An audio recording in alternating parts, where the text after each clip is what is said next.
bertanya kepada murid-muridnya, "Apa yang kamu perbincangkan tadi di tengah jalan?" Tetapi mereka diam sebab di tengah jalan tadi mereka mempertengkarkan siapa yang terbesar di antara mereka. Lalu Yesus duduk dan memanggil ke-12 murid itu. Katanya kepada mereka, "Jika seseorang ingin menjadi yang terdahulu, hendaklah ia menjadi yang terakhir dari semuanya dan pelayan dari semuanya."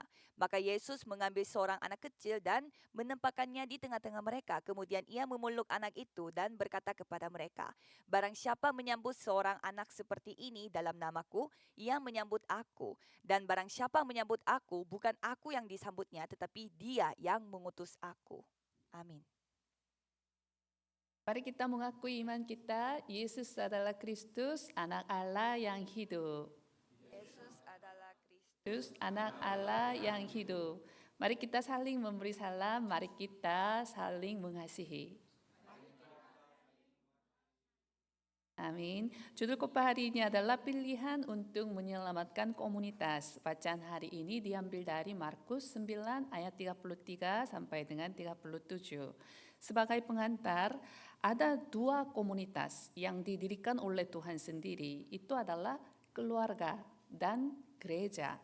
Dalam Kejadian 2 ayat 18, Tuhan Allah berfirman, "Tidak baik kalau manusia itu seorang diri saja. Aku akan menjadikan penolong baginya yang sepadan dengan dia."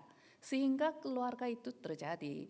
Dan Tuhan memilih orang Israel sebagai kerajaan imam untuk menyelamatkan umat manusia. Dalam Keluaran 19, pasal 19, Tuhan membuat perjanjian dengan orang Israel di Gunung Sinai. Dikatakan bahwa syarat untuk digunakan sebagai kerajaan imam adalah sungguh-sungguh mendengarkan firman Tuhan dan berpegang pada perjanjian Tuhan. Maka kamu akan menjadi harta kesayanganku sendiri dari antara segala bangsa. Sebab akulah yang empunya seluruh bumi. Kamu akan menjadi bagiku kerajaan imam dan bangsa yang kudus. Ditekankan bahwa pertama-tama komunitas Israel harus berdiri sebagai komunitas perjanjian yang sepenuhnya mengikut firman Tuhan. Maka dibangun kemah suci di sekeliling tabut perjanjian dan bait suci pun dibangun. Ini adalah pendahulu gereja yang kita bicarakan saat ini. Dan ketika Roh Kudus turun ke Roteng Markus, Kisah Para Rasul pasal 2, gereja perjanjian baru dibangun, didirikan. Tuhan tidak mengizinkan kita yang sudah diselamatkan untuk menjalani kehidupan beriman sendirian saja. Tuhan menyuruh kita untuk membentuk sebuah komunitas dan menjalani kehidupan yang dipakai bersama untuk dipenuhi perjanjian Tuhan. Gereja Yewon juga menantang diri dengan perjanjian dengan membentuk 5 komunitas. Ada 5 komunitas yang inisialnya ejaan bahasa Inggris Yewon. Y adalah young, muda, melambangkan masa muda dan vitalitas. Komunitas Yewon adalah komunitas perjanjian yang penuh dengan vitalitas dari Injil. E adalah evangelism, penginjilan. Komunitas Yewon adalah komunitas Injil yang memberitakan hanya Injil penyaliban Yesus Kristus. W adalah world mission, penginjilan dunia. Gereja Yewon adalah komunitas penginjilan misi yang hanya berupaya mewujudkan tugas untuk menginjili 237 bangsa dan 5.000 suku. O adalah oneness. Gereja Yewon adalah komunitas oneness di mana semua jemaat dipersatukan dalam Injil dan misi. N adalah next generation, generasi berikutnya yaitu remnant. Gereja Yewon adalah komunitas remnant yang mengambil tanggung jawab untuk membangun generasi berikutnya. Dengan demikian gereja Yewon terdiri dari 5 komunitas tersebut untuk berperan sebagai pelataran penyembuhan, pelataran anak-anak, pelataran orang asing.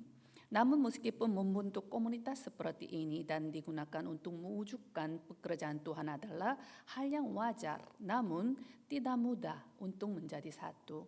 Karena musuh rohani kita, setan si iblis menyerang kita agar kita tidak dapat bersatu dengan cara apapun. Dalam teks hari ini kita dapat melihat para murid tertipu oleh serangan setan dan pertengkaran timbul di antara murid-murid Yesus di tengah jalan tentang siapakah yang terbesar, di mana di antara mereka siapakah yang terbesar. Kehidupan yang mementingkan diri sendiri yang berasal dari Kejadian pasal 3 adalah hal yang paling sering diserang oleh setan si iblis. Setan menanamkan kesombongan agar komunitas kita tidak dapat menjadi satu.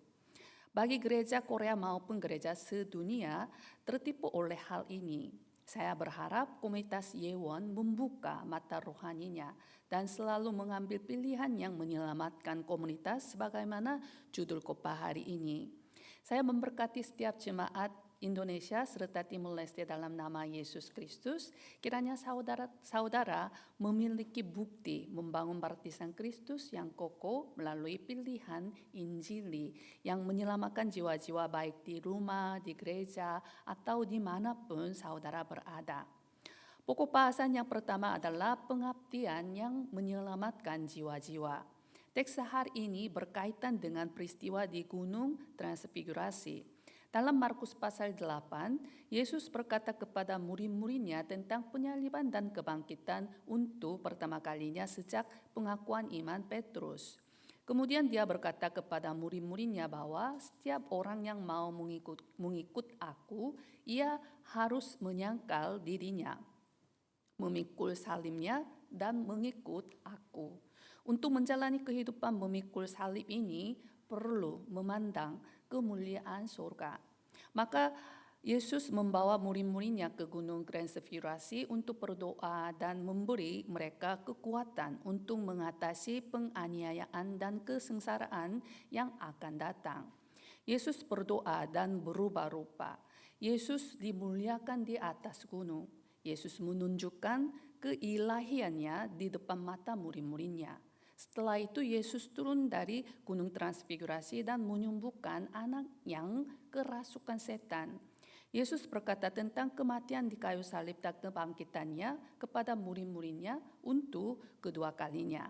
Karena pelayanan publik Yesus mendekati akhir agar murid-muridnya mempersiapkannya. Namun para murid tidak memahami perkataan Yesus dan bahkan takut untuk bertanya. Ada alasannya. Dalam ayat 33 sampai dengan 34, kemudian tibalah Yesus dan murid-muridnya di Kapernaum. Ketika Yesus sudah di rumah, ia bertanya kepada murid-muridnya, "Apa yang kamu perbincangkan tadi di tengah jalan?" Tetapi mereka diam, sebab di tengah jalan tadi mereka mempertengkarkan siapa yang terbesar di antara mereka. Kita dapat melihat kondisi rohani murid-muridnya. Yesus berulang kali berkata tentang kematiannya yang menebus kita dari dosa di kayu salib dan kebangkitannya. Namun setelah kemuliaan transfigurasi, mereka menganggap Yesus sebagai Mesias secara politis. Meskipun mereka sekarang adalah jajahan Roma, mereka berpikir bahwa jika Yesus datang di Yerusalem, dia akan menghancurkan Roma sebagai Mesias politis dan membangun kerajaan baru. Mereka mempertengkarkan siapa yang akan berperan sebagai seorang yang lebih besar daripada sekarang.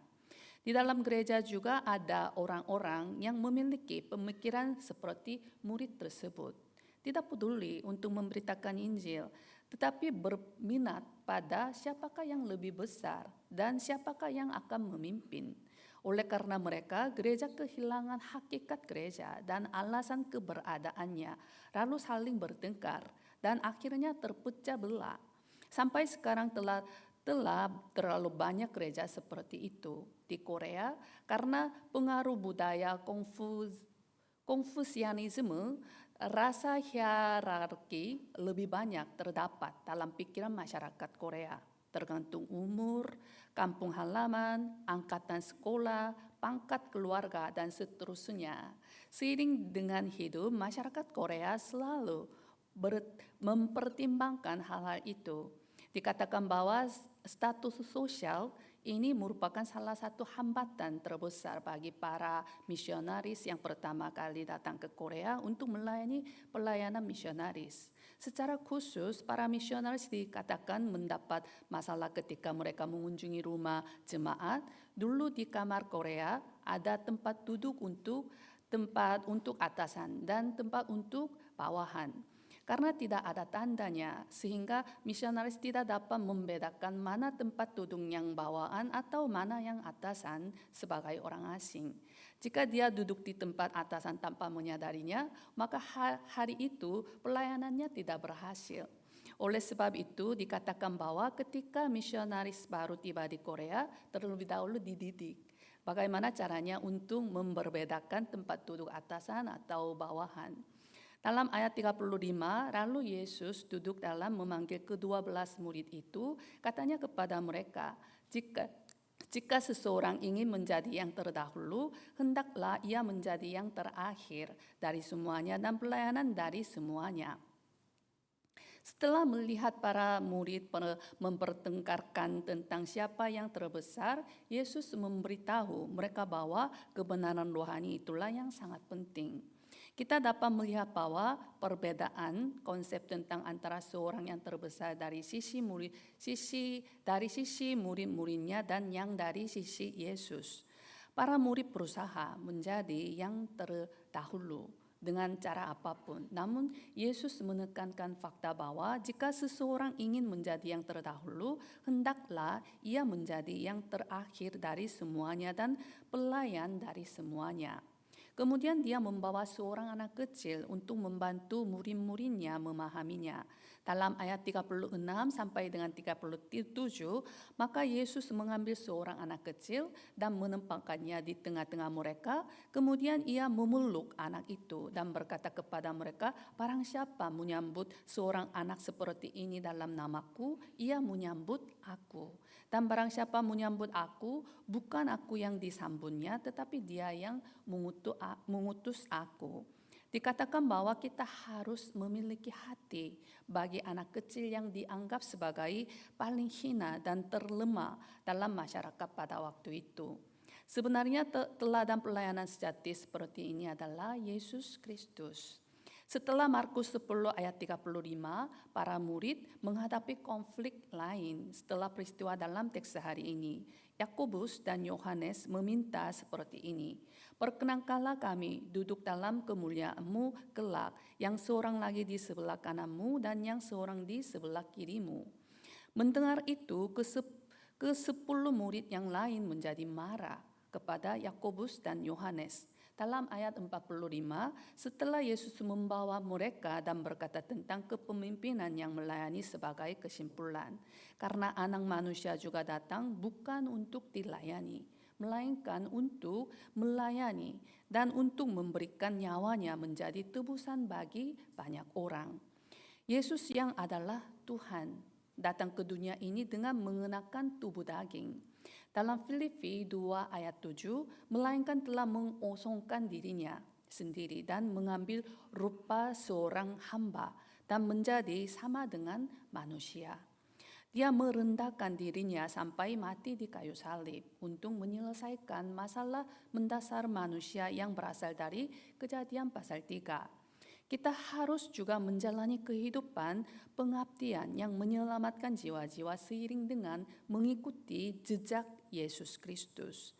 Yang terpenting kehidupan pelayanan yang Yesus tunjukkan adalah untuk memerdekakan seluruh umat manusia dari permasalahan Kejadian pasal 3. Dengan memberikan nyawanya sebagai tebusan bagi semua orang, Tuhan mengubah nasib manusia, nasib kita, yang tidak punya pilihan selain meninggalkan Tuhan dan hidup dalam dosa dan kutukan dan kehancuran kekal sebagai budak setan menjadi anak-anak Tuhan.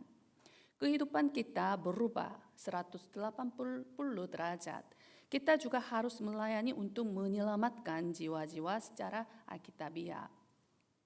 Oleh sebab itu, kita sedang melakukan gerakan Stateman 2025. Dalam menjalankan gerakan Stateman 2025, kita akan merasakan bahwa tidak mudah untuk melanjutkan kecuali kita memiliki sikap pengabdian sebagaimana Yesus melayani.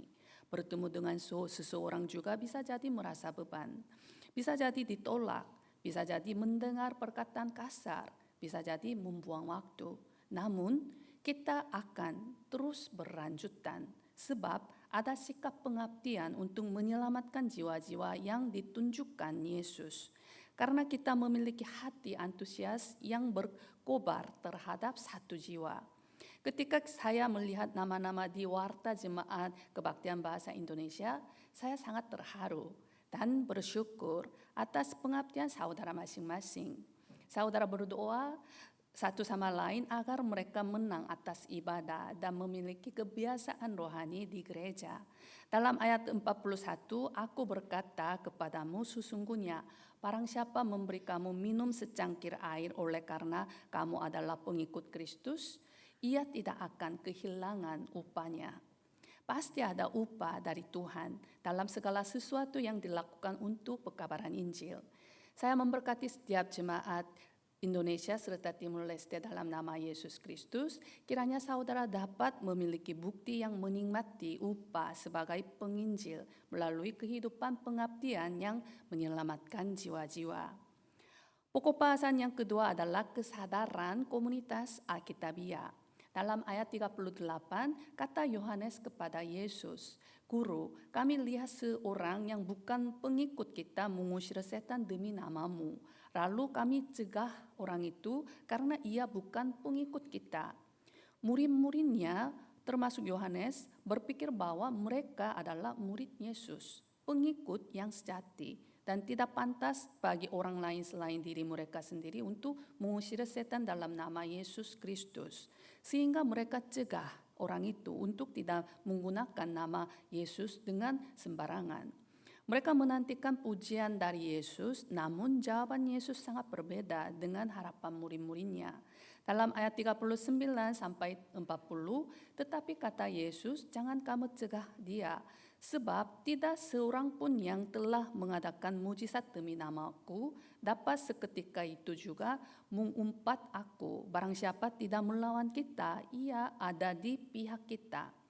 Yang penting adalah kita menjadi milik Yesus dan melakukan segala sesuatu dalam nama Yesus Kristus. Gereja yang mana, organisasi yang mana itu tidak penting. Penganut ajaran sesat yang menyangkal kebenaran Alkitab dan Yesus Kristus tidak akan pernah dapat diterima. Namun selain itu kita harus menerima dan bertoleransi. Terbagi-bagi adalah bukanlah pekerjaan Roh Kudus. Paulus mengatakan hal ini kepada gereja di Korintus seperti ini. Dalam 1 Korintus pasal 1 ayat 12 sampai dengan 13, yang aku maksudkan ialah bahwa kamu masing-masing berkata, aku dari golongan Paulus, atau aku dari golongan Apolos, atau aku dari golongan Kefas, atau aku dari golongan Kristus. Apakah Kristus terbagi-bagi? Apakah Paulus disalibkan karena kamu? Ia dengan keras menasihati mereka untuk menjadi satu, agar salib Kristus tidak menjadi sia-sia.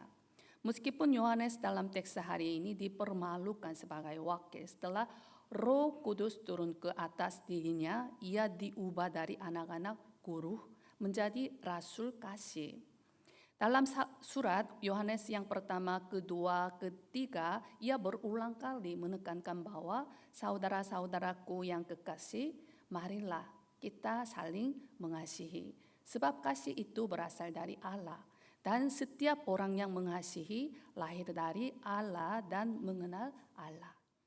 Agar kita menjadi satu bukan berarti kita hanya bertoleransi secara sepihak. Hal yang paling penting sebagaimana dinyatakan dalam Filipi 2 ayat 5. Hendaklah kamu dalam hidupmu bersama, menaruh pikiran dan perasaan yang terdapat juga dalam Kristus Yesus. Kita harus mempunyai pikiran dan perasaan dan hati Kristus. Ketika kita semua memandang pada hanya 3K, kehidupan komunitas Injil yang sejati akan terlaksana. Seorang pastor pernah mengatakan seperti ini, pengabdian persekutuan antar orang kudus di gereja disebabkan oleh pengaruh Konfusianisme. Dikatakan demikian karena Ketika kata gereja ditulis dalam aksara Cina yang berarti mengajar, kita harus menulis dalam aksara Cina yang berarti berkomunikasi atau bersimpati. Kita tidak boleh lupa bahwa gereja adalah komunitas di mana persekutuan dengan Tuhan dan antar anggota-anggota gereja harus pelihara dengan indah, dengan kasih. Komunitas yang sempurna dengan Allah Trinitas Maha Kudus dan persekutuan gereja mula-mula yang ditunjukkan dalam Kisah Para Rasul 2 harus dicapai di antar anggota-anggota gereja Yewon. Saya memberkati setiap jemaat Indonesia serta Timur Leste dalam nama Yesus Kristus. Kiranya saudara dapat menjadi pemeran utama dari gerakan Start Teman 2025 dengan kesadaran komunitas Alkitabiah sambil berusaha memelihara kesatuan roh. Sebagai kesimpulan, Martin Luther yang memimpin reformasi pada abad ke-16 mengatakan seperti ini. Seorang Kristen adalah orang merdeka sekaligus pelayan, hamba bagi semua orang. Ini adalah pengakuan yang sangat berarti. Kita telah menjadi orang merdeka yang sepenuhnya terbebas dari kuasa dosa dan kuasa maut melalui Injil, yaitu penyaliban dan kebangkitan Yesus Kristus. Oleh sebab itu, kita harus maju selangkah lagi untuk hidup sebagai pelayan, hamba bagi semua orang demi Injil yang menyelamatkan jiwa-jiwa. Kita harus menyelamatkan gereja yang merupakan komunitas Injil melalui kehidupan pengabdian Alkitabiah yang ditunjukkan oleh Yesus Kristus. Saya memberkati setiap jemaat Indonesia serta Timur Leste dalam nama Yesus Kristus. Kiranya saudara dapat menjadi seorang yang terbesar secara rohani dalam kerajaan Allah melalui pilihan untuk menyelamatkan komunitas dan kehidupan pengabdian Alkitabiah. Mari kita berdoa. Kami mengucap syukur kepada Allah Trinitas yang menyelamatkan kami dari kutu, kebinasaan, maut, neraka, dan kuasa setan. Kiranya kami dapat menikmati status dan otoritas sebagai anak-anak Tuhan melalui doa 777. Kiranya kami dapat melayani dengan pikiran dan hati Kristus untuk menyelamatkan jiwa-jiwa. Kiranya kami dapat menjadi satu sambil mengasihi satu sama lain. Biarlah kami selalu mengambil pilihan untuk menyelamatkan jiwa-jiwa dan komunitas Injil, yaitu gereja dan keluarga. Kami berdoa di dalam nama Yesus Kristus. Amin.